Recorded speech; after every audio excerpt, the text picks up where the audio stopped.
In many Japanese elementary schools, children grow up hearing the same rumor. It is simple. If you go to the third stall in the girls' bathroom, knock 3 times, and quietly ask, "Hanako-san, are you there?" Some say a soft voice will answer, "Yes." This is not from a horror movie. It is not from social media. It is a school legend, and almost every Japanese child knows it. Today, we are not telling a scary story. We are looking at something quieter. Why do Japanese kids grow up with a bathroom ghost? And why does the story continue? Hanako-san is one of Japan's most famous urban legends. She is usually described as a young girl. Short hair, red skirt. She stays inside a school bathroom stall. The ritual never changes much. Third stall. 3 knocks. 1 question. Are you there? In some versions, nothing happens. In others, she answers. In darker versions, the door moves. But for most children, this is not pure terror. It is curiosity.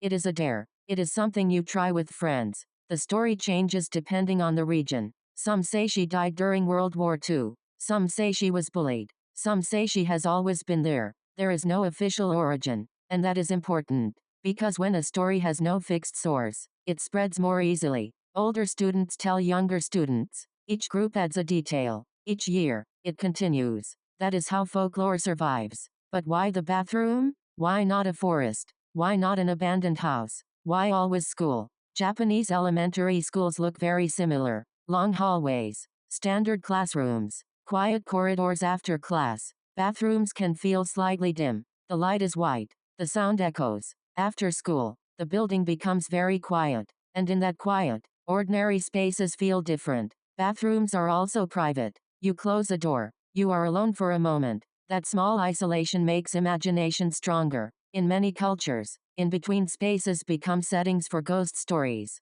In Japan, that space is the school bathroom. Hanako-san is not alone. Many schools have other legends. A skeleton model that walks at night. A portrait in the music room that changes expression. A mirror that shows something strange. These stories are rarely treated as fact. They are shared experiences. A group gathers. Someone suggests checking. They walk together. They feel nervous. They laugh and run away. The memory becomes stronger than the fear. And the story survives. So why do children take part? First, curiosity. When someone says, "Don't knock," someone will knock. Second, bonding. Urban legends create group moments. Fear feels stronger in a group. But it also feels safer. No one truly wants to see a ghost. They want the thrill, the edge, the almost. Third, school culture in Japan is collective. Students eat together, clean together, participate in events together. Shared stories fit naturally into that structure. The legend becomes part of the environment.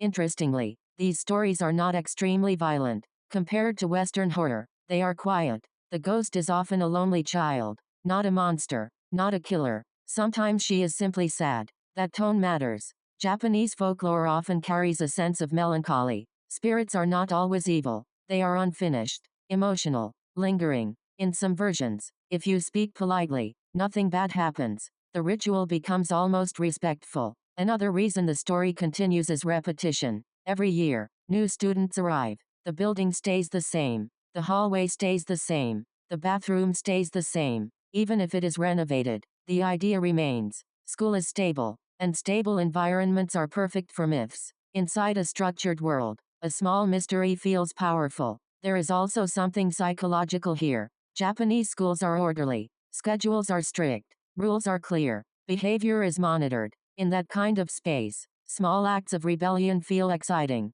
Knocking on a forbidden stall, breaking a minor rule, testing the unknown. These are safe experiments. Children explore fear without real danger. The ghost becomes a practice, a rehearsal for courage. Today, Hanako-san appears in manga and films, but the real place she survives is still the hallway. In whispers, in dares, in laughter. Most adults do not believe anymore, but they remember. The echo of footsteps, the pause before knocking, the quiet moment before asking the question. So why do Japanese kids believe in bathroom ghosts? Maybe they don't fully believe. Maybe they participate. They participate in a shared myth, a small cultural ritual, a piece of childhood. The bathroom stall is not just about fear. It is about imagination inside routine, mystery inside structure, and sometimes, in a quiet school building, that is enough.